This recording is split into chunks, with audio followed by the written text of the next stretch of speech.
हाय दोस्तों, बेवफा क्लासेज में आप सभी लोगों का स्वागत है। आज हम 16 जनवरी 2021 के करंट अफेयर के बारे में पढ़ेंगे। पहला क्वेश्चन है कि राष्ट्रव्यापी कोविड-19 टीकाकरण प्रक्रिया कब शुरू होगी। तो ये जो है दोस्तों 16 जनवरी 2021 आज प्रधानमंत्री नरेंद्र मोदी की द्वारा शुरू किया जाएगा। केंद्रीय स्वास्थ्य मंत्री ने 14 जनवरी 2021 को सूचित किया था कि प्रधानमंत्री नरेंद्र मोदी 16 जनवरी को कोविड-19 टीकाकरण अभियान की शुरुआत करेंगे। अगला क्वेश्चन है, निम्नलिखित में से किस देश का पासपोर्ट दुनिया का सबसे शक्तिशाली पासपोर्ट है। तो ये जो है दुनिया का सबसे शक्तिशाली पासपोर्ट जो है ये जापान देश का है। हेनले और पार्टनर्स पासपोर्ट इंडेक्स 2021 ने 5 जनवरी 2021 को दुनिया के सबसे शक्तिशाली पासपोर्ट की सूची जारी की है। 191 वीजा स्कोर के साथ जापान इस सूची में सबसे ऊपर है। अगला क्वेश्चन है कि इम्यूनिटी पासपोर्ट क्या है। तो दोस्तों अगर हम इम्यूनिटी पासपोर्ट के बारे में बात करें तो ये जो है इम्यूनिटी पासपोर्ट एक ऐसा प्रमाण पत्र है जिसमें बताया गया है कि जिस व्यक्ति को यह जारी किया गया है वह कोविड-19 से प्रतिरक्षित है। यह 2020 में जारी किया गया था। इसका मतलब है कि यदि कोई व्यक्ति कोविड-19 से संक्रमित हो गया था और फिर इस घातक वायरस से उभर गया है तो वह यात्रा कर सकता है। तो इसका जो करेक्ट आंसर होगा वो होगा ऑप्शन बी, एक प्रमाण पत्र जो बताता है कि व्यक्ति कोविड-19 से प्रतिरक्षित यानी इम्यून है। अगला क्वेश्चन है दोस्तों नंबर 4 क्वेश्चन है, गणतंत्र दिवस परेड 2021 में किस देश के सशस्त्र बल आर्मी फोर्सेज भाग लेंगे। तो ये जो है दोस्तों बांग्लादेश के आर्मी फोर्स भाग लेगी, जो अभी हम कल के करंट अफेयर यानी 15 जनवरी के करंट अफेयर में आप लोग को पढ़ाएंगे। आप लोग जाकर वीडियो देख लीजिए। बांग्लादेश सशस्त्र बल की टुकड़ी भारत के गणतंत्र दिवस परेड 2021 में भाग लेगी। ऐसा इतिहास में तीसरी बार हो रहा है कि किसी भी विदेशी सैन्य दल को राजपथ पर राष्ट्रीय परेड में भाग लेने के लिए आमंत्रित किया गया हो। अभी हाल ही में दोस्तों बांग्लादेश और भारत के बीच में जो 1971 में युद्ध हुआ था उसके 50 वर्ष पूरे हो गए हैं। इसमें सेना लोग स्वर्णिम दिवस भी मनाए थे। अगला क्वेश्चन है दोस्तों क्वेश्चन नंबर 5 है कि LCA तेजस MK-1A के बारे में सही कथन चुनिए। तो इसका जो आंसर होगा वो कथन 2 होगा, ऑप्शन 2 होगा। इसकी व्याख्या हम देखते हैं कि लाइट कॉम्बैट एयरक्राफ्ट तेजस MK-1A एक आधुनिक रूप से डिजाइन, विकसित और निर्मित अत्याधुनिक 4+ पीढ़ी का लड़ाकू विमान है। यह भारतीय इलेक्ट्रॉनिक वायुसेना इंडियन एयरफोर्स की परिचालन आवश्यकताओं को पूरा करने के लिए एक सक्रिय इलेक्ट्रॉनिक रूप से स्कैन किए गए आरे रडार बियॉन्ड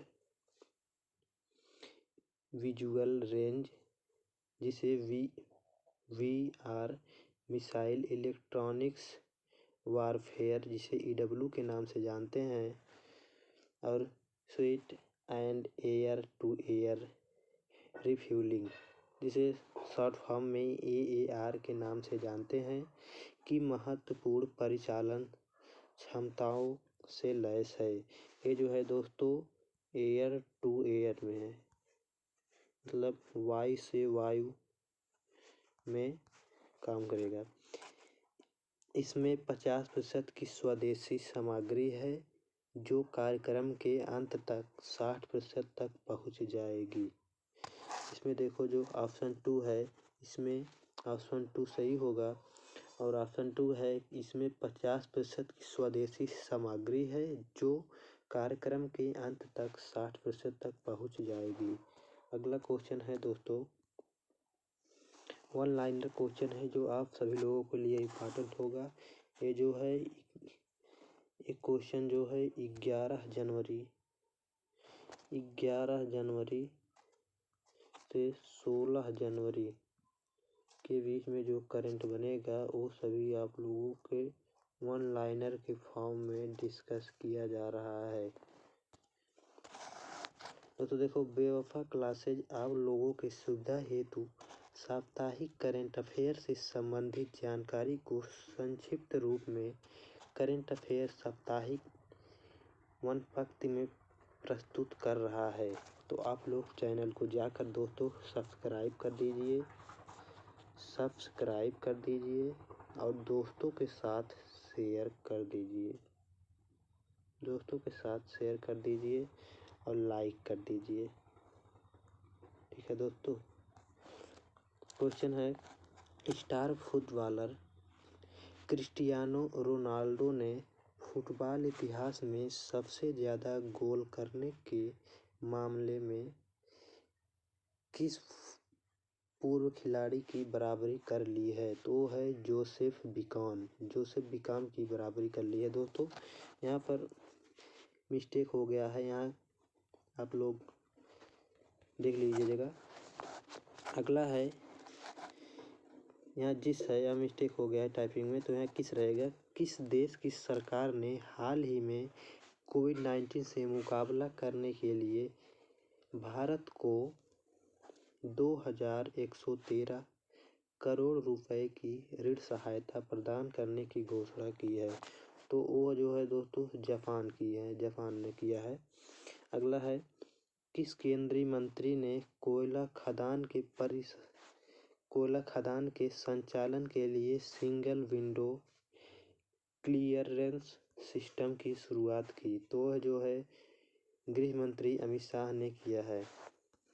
अगला है क्वेश्चन कि केंद्रीय वित्त मंत्रालय द्वारा निर्धारित शहरी स्थानीय निकायों में सुधारों को लागू करने के मामले में आंध्र प्रदेश और मध्य प्रदेश के बाद जो राज्य तीसरा राज्य बन गया है वो कौन सा है? वो तेलंगाना राज्य।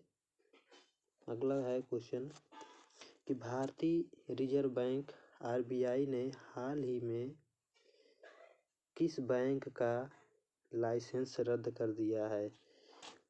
वो जो है महाराष्ट्र स्थित वसंत दादा नगरी सहकारी बैंक का जो है वो लाइसेंस रद्द कर दिया है।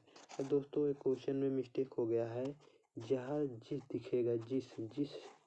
दिखेगा वहाँ आप लोग किस समझिएगा। किस मिस्टेक में थोड़ा टाइपिंग हो गया है, जिसको आप लोग किस समझिएगा। जैसे देखो यहाँ पर जिस बैंक मतलब किस बैंक का। ठीक है। अगला क्वेश्चन है, अमेरिका के नवनिर्वाचित राष्ट्रपति जो बाइडेन ने जिसे मतलब किसे CIA का निदेशक नियुक्त किया है? तो किसे नियुक्त किया है? विलियम वंश को नियुक्त किया है। अगला क्वेश्चन है, राष्ट्रीय युवा दिवस किस दिन मनाया जाता है? यहाँ भी मिस्टेक है दोस्तों। ये जो राष्ट्रीय युवा दिवस 12 जनवरी को मनाया जाता है हर वर्ष। अगला क्वेश्चन है, bureau of police research and development की रिपोर्ट के मुताबिक वर्तमान में देश भर में पुलिस बल में कितने प्रतिशत महिलाएं हैं? तो वो जो है 10.3% जो है वो वुमेन है। अगला क्वेश्चन है कि दुर्लभ धातु वैनेडियम किस भारतीय राज्य में पाया गया है? तो ये जो है दोस्तों वैनेडियम अरुणाचल प्रदेश में पाया गया है। अगला क्वेश्चन है केंद्रीय औद्योगिक सुरक्षा बल यानी CISF के 28वें महानिदेशक के रूप में किसे नियुक्त किया गया है। तो जो है सुबोध कुमार जायसवाल को 28वें CISF महानिदेशक के रूप में नियुक्त किया गया है। अगला क्वेश्चन है वह भारतीय बल्लेबाज जो ऑस्ट्रेलिया के खिलाफ सभी प्रारूपों में 100 छक्के लगाने वाला विश्व का पहला खिलाड़ी बन गया है। तो वो है रोहित शर्मा जो विश्व का पहला खिलाड़ी बन गया है। सभी प्रारूपों में 100 छक्के लगाने वाला विश्व का पहला खिलाड़ी जो है वो रोहित शर्मा बन गया है। अगला क्वेश्चन है कि किस देश की सेना ने स्वदेशी रूप से विकसित guided multi launch rocket system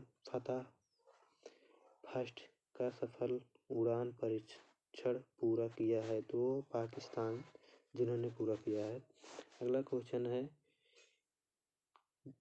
खिलाड़ी टेस्ट क्रिकेट में 6000 रन बनाने वाले 11वें भारतीय बल्लेबाज बन गए हैं। वो कौन से खिलाड़ी हैं जो टेस्ट क्रिकेट में 6000 रन बनाने वाले 11वें भारतीय बल्लेबाज बन गए हैं। तो जो है चेतेश्वर पुजारा हैं, ठीक है, बन गए हैं। अगला क्वेश्चन है कि पूर्व भारतीय कप्तान MS धोनी इंस्टाग्राम पर जिस क्रिकेटर के बाद 3 करोड़ से ज़्यादा फॉलोअर वाले दूसरे क्रिकेटर बन गए हैं।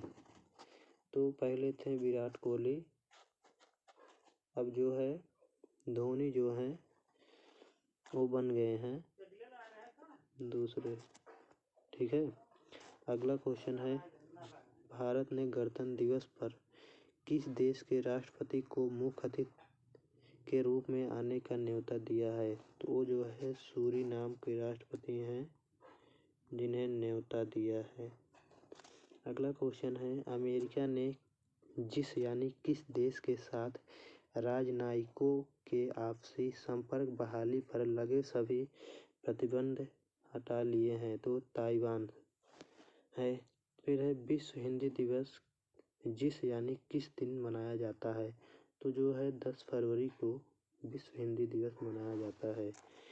गुजरात के 4 बार के पूर्व मुख्यमंत्री एवं कांग्रेस के किस दिग्गज नेता का 94 वर्ष की उम्र में निधन हो गया है।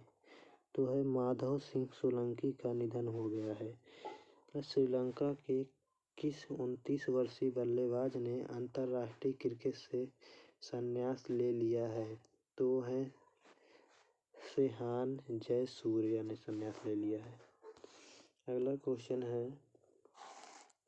कि भारत सरकार ने किस देश में मनीष चौहान को नया राजदूत नियुक्त किया है। तो जो है नया राजदूत जो नियुक्त किया है वो पुर्तगाल में नियुक्त किया गया है।